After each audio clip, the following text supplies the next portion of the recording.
Hi everyone. An update on Julian Assange, who has been held in the Ecuadorian embassy in London now for 7 years. 7 years he's been there.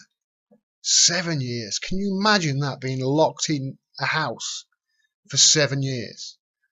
And on March the 28th of this year, he was denied access to the internet and to any visitors or phone calls. So he's now got no access to the outside world at all. The only people he can speak to are the people who work inside the embassy and his lawyer. That's it. And so he's been silent since March the 28th. But that's not the end of the matter, because as this shows by The Guardian, revealed Ecuador spent millions on a spy operation for Julian Assange. So they've been spying on his conversations, on his meetings with his lawyers. For how long, I don't know. But you'd think, with this being The Guardian, which I call the Wankstown of a newspaper, The Guardian, I would be happy with this, that they've released this information. No, because The Guardian, other than this article, which is another hit piece on him, have done 5 other hit pieces in the last 24 hours since this article came out on Julian Assange. They have done 6 articles in total and a video on Julian Assange with an extremely skewed slant.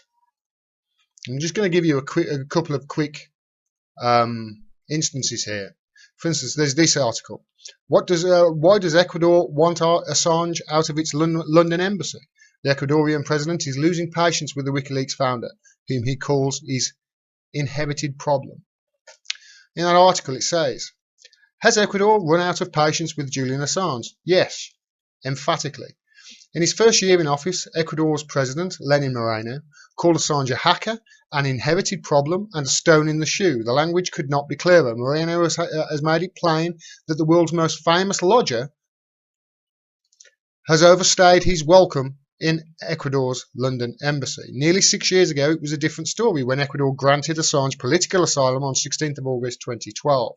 The country's then Foreign Minister, Ricardo Patiño, said Ecuador believed the Wikileaks founder fear of persecution was legitimate and praised his dedicated defence of freedom of expression in a speech in Quito. That article goes on to say this.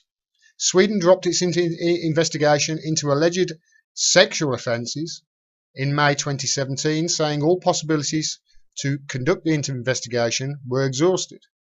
However, he remains subject to arrest in the UK for jumping bail. Even his one-time champion Rafael Correa, who was president of Ecuador from 2007 to 2017, recently told journalists in Madrid that Assange's days were numbered. In quotes. Correa said Moreno, his former protege, with whom he is now bitterly at odds, would throw Assange out of the embassy at the first pressure from the United States. Now, that paragraph I've just read to you has already, a day after it was published, been changed. It says at the bottom of the article, this article was amended on 16th of May 2018, the day after it was published. An earlier version said that Swedish prosecutors dropped their investigation because they were unable to question Assange. Now, anybody who's following this story knows that that isn't true. For instance, here is the top half of his statement that he gave to Swedish authorities when they interviewed him for 2 full days within the embassy in November 2016. So that was false, and they've already had to retract part of it. As Craig Murray points out, Julian Assange was questioned for 2 days solid in the embassy by Swedish procurators and police in November 2016. The statement he gave to them at the time, I published in full. Following that questioning, it was plain that there was no hope of a successful prosecution, particularly as the only physical evidence Swedish police had was a condom Anna Ardin claimed he had worn, but which had no trace of his DNA. A physical impossibility. Why would it be a condom that was the proof? Well, people keep saying that. I hear it all the time on social media and in the comments underneath my videos sometimes whenever I've mentioned him, that he's a rapist and he's been charged with rape and sexual assault. No, he hasn't. As far as I'm aware, he's never actually been charged with a crime. They investigated the crime of sex by surprise. That's what the charge was. He was in a relationship with two women who weren't aware that he was in a relationship with two women at the time. The two women found out that he was sleeping with them both, and it became this sort of lover's triangle. And one of the ladies, I believe, accused him of having sex by surprise, and that he had sex with a woman with a condom, went to bed, and then in the middle of the night they had sex again, and this time he had sex without a condom. That's it. It's a lover's quarrel. So he's not actually been charged with a crime at all. We'll come back to that in a bit. Why has Ecuador changed its mind about him? This shitstain of an article continues. Assange's behaviour has not endeared him to his hosts. For instance, his tweets in favour of Catalan independence are said to have annoyed the Spanish government, souring relations between Madrid and Quito. And there's a copy of the tweet that is meant to have been the catalyst for them to switch off his internet and to basically stop any visitors or any contact with the outside world. The article continues. The publication by Wikileaks of emails connected to Hillary Clinton's campaign in the run-up to the 2016 US presidential election may be another reason why Ecuador's foreign minister, Maria Fernanda Espinosa, said at the start of this year that Assange's continued stay was unsustainable. Marina has been seeking to build bridges with the US, restoring trade ties which were damaged in recent years. A poll in March showed 76.2% of Ecuadorians wanted the government to expel Assange from the embassy. So you can see these articles, the way I'm just showing you a few paragraphs, they're all about trying to get him out the embassy. So they're trying to assert pressure on the Ecuadorian embassy to get him out. That's all it is. And I find it curious, the timing of his silencing. Because is it more realistic, do you think, that Julian Assange was silenced in this way because he annoyed the Spanish government? Or do you think it was more plausible that he was silenced because he was due to testify to the government by, I think it was by video link, about the Cambridge Analytica scandal and what he knew about that? He was silenced at the same time as the Skripal poisoning Novichok case was falling apart all around everybody, all around the government's ears at the time, and just prior to the UK, the US and France bombing the crap out of Syria based upon very flimsy evidence that Assad used chemical weapons against his own people, of which all the evidence that we've seen, of which I've documented quite extensively in both that case and the Skripal case, all the evidence points to actually nothing happened at all. Do you think it's more likely that he was silenced because of these things were happening? And the one person in the world who is likely to get to the bottom of the truth is Julian Assange. That article carries on. If it wasn't proof enough that they're just trying to assert pressure to get him out the embassy, how can Ecuador get him out the embassy? In March, Ecuador cut off Assange's internet connection, saying it acted because he had breached an agreement not to issue messages that might interfere with other states.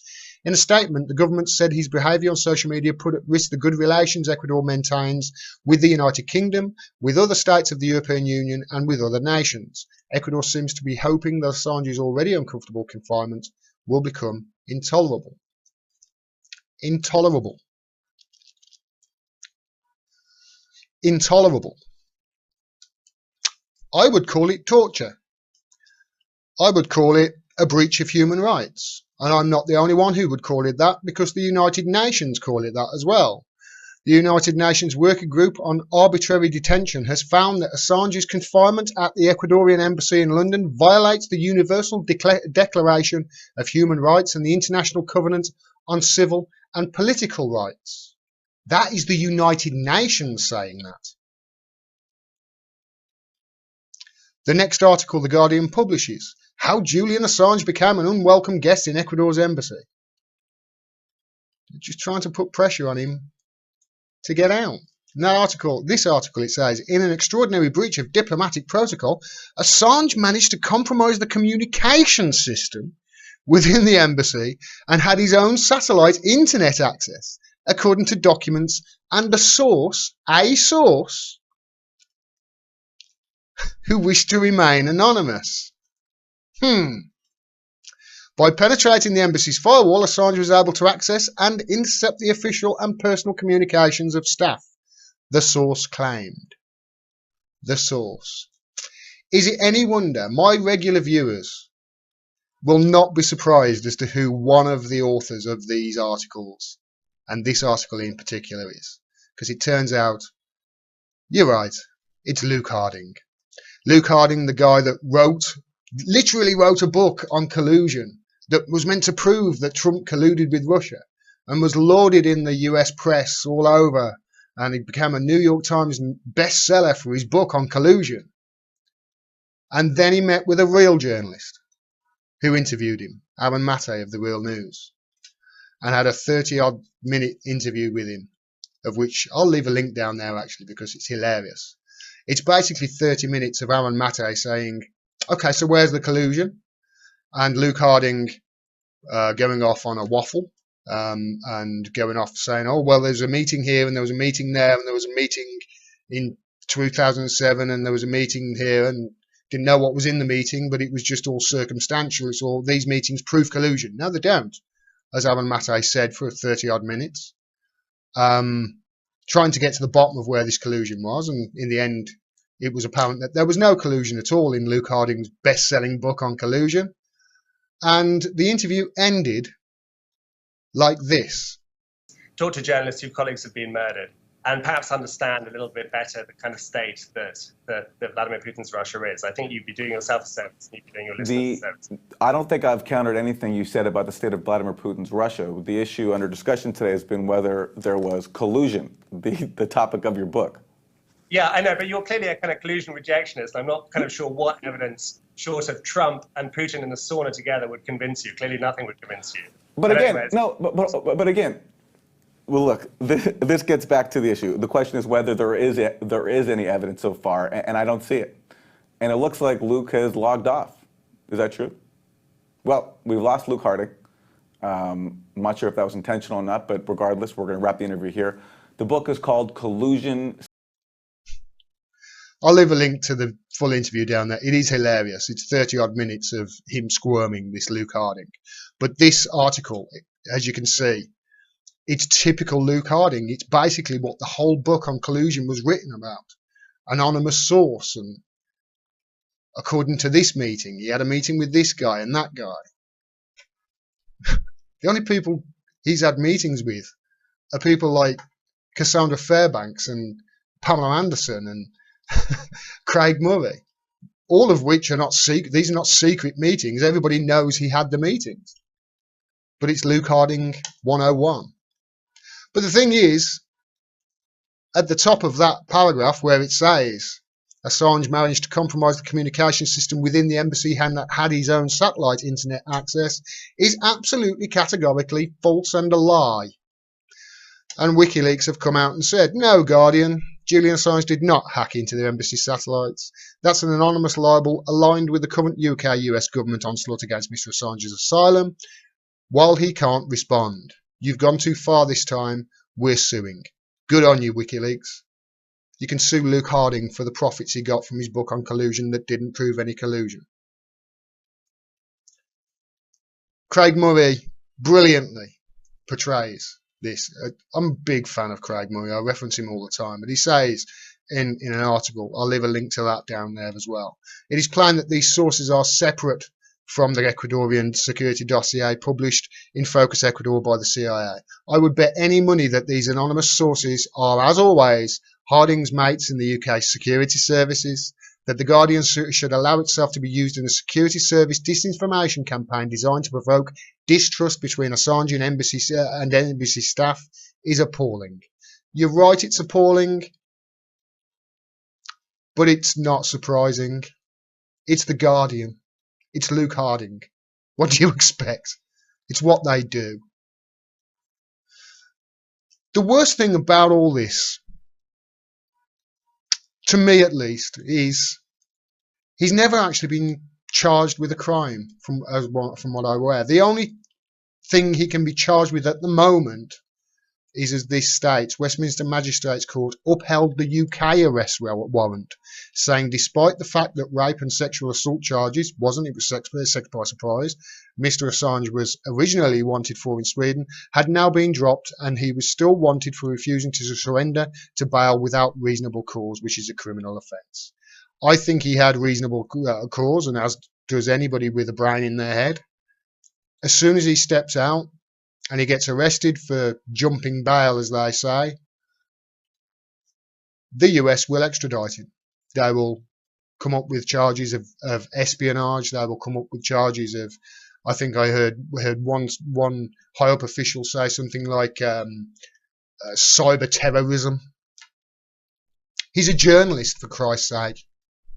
If he published, if Assange was publishing leaks from Russia instead of America, America would be giving him, they'd be pushing for him to have the Nobel Peace Prize.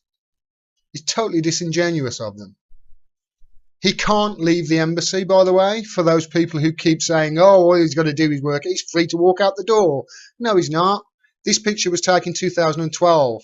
This copper with a clipboard.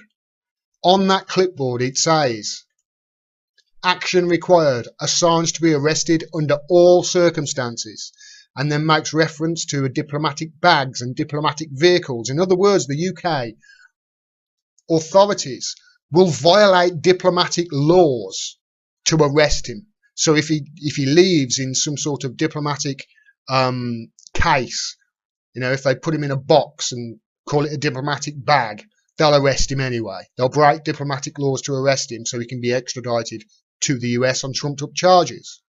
If he leaves in a diplomatic vehicle, which I believe is technically part of whatever country's embassies, it's part of their soil, they'll still arrest him in a diplomatic vehicle. They will break the law to get their hands on him. This is torture that he's being put through. Torture because of doing his job. Democracy Now! Have said, doctors warn, this is all over the place, by the way, it's not just Democracy Now! The doctors have said this. Doctors warn Julian Assange's physical and mental health is dangerously deteriorating. That was back in January this year, before he was cut off access to the outside world. I think he's needed a root canal for something like 3 years. If any of you out there listening to this have needed a root canal, you know how painful it is. So he's been denied that. He's been denied access to exercise outdoors. He's been denied sunlight. It's a human rights violation. For what? For doing his job. For doing his job better than anybody else on the planet. For telling the truth. Julian Assange and Wikileaks have never, ever been found out to have lied. They have never had to retract anything that they have published, and they have never had to apologise for anything that they've published, because everything that they've published has been 100% accurate and true. How often do CNN and MSNBC and the New York Times and the Washington Post and Fox and BBC and the Guardian and the Independent, how often do these publications have to retract things that they have written? How often have CNN had to fire people because they have published and gone on air with false information about this Trump-Russia fiasco? That's just one story. I've showed you just a few stories there that the Guardian have printed. They've already had to retract one thing that they've said, and another thing that they've said they're going to be sued for. That's in just 24 hours. WikiLeaks have never, ever had to retract anything or told us a lie. And that is why they want him. That's why America want him. And this is the first time, really, I've mentioned America. And I want to end the video on this. Because if Donald Trump was everything that his supporters say he is, he would pardon him. of any and all future crimes. That's all he's got to do. He could do the same thing as was done with Nixon. He was preemptively pardoned. Donald Trump could do it in a tweet. Donald Trump, who said over and over again he loves Wikileaks on the campaign trail. This just goes to show you how disingenuous and how much of a liar Donald Trump is. For all you people that still support him, I get why you voted for him. I really do. Hillary Clinton was awful. I understand why you voted for him. I wouldn't have personally. I would have voted Jill Stein. But I understand it. How you can still support him is beyond me there. It really is. If he does this one thing, if he was to pardon Julian Assange, honestly, I would probably support Trump. And I hate the man. I would think that is wonderful. That's all he's got to do. Instead, he's letting him rot in an embassy in Ecuador. Until one day, when he's finally had enough and his mental health and his physical health has deteriorated so badly that he has to leave, otherwise he's going to be dead. And then as soon as that happens, he gets arrested on these stupid charges of skipping bail when there is no charges anymore because the investigation's been dropped. And then as soon as that happens, Jeff Sessions in America will try and get him extradited on some cyber terrorism crime. If you're in the UK, I'm going to do it tonight actually, and I'm going to write to my MP and demand that she bring this up in the House of Commons. He's got to be pardoned. Whatever charges are still there, hanging over his head, these charges of skipping bail, they have to be dropped. He's done nothing wrong. The only reason the authorities want him is because he does his job better than any other journalism or journalistic media outlet in the world. He's the best. And it's horrific that somebody who has a history of telling the truth and exposing the lies and corruption of governments all around the world is being locked up and treated so inhumanely. So if you are in the UK, like me, please write a letter, write an email to your MP demanding that we get some action. If you're in the US, do the same. Write to your senator, write to your representative. We must free Julian Assange. Reconnect Julian. If you enjoyed this video and you want to see more, please subscribe and please click the bell down there so you get a notification of when I drop further videos. Otherwise, YouTube will hide the video from you. Yes, they have admitted that they do that. Also, we're facing an absolute onslaught in independent media from the establishment at the moment, including YouTube. I don't make any money from YouTube whatsoever. I rely totally on the audience for me to continue doing this. So if you can afford to send me $2, $3, $5, whatever it is that you can afford through Patreon, again, the link is down there, I will be eternally grateful, and it'll allow me to keep giving you the truth and cut through the propaganda and the BS that we get from the corporate and establishment media. If you can't afford to do it, please share the video as wide as you can. Talk to your friends and family about the issues that I and other channels on YouTube who are independent raise. Thanks very much for your support. We have to fight back against this. Till next time, peace and take care.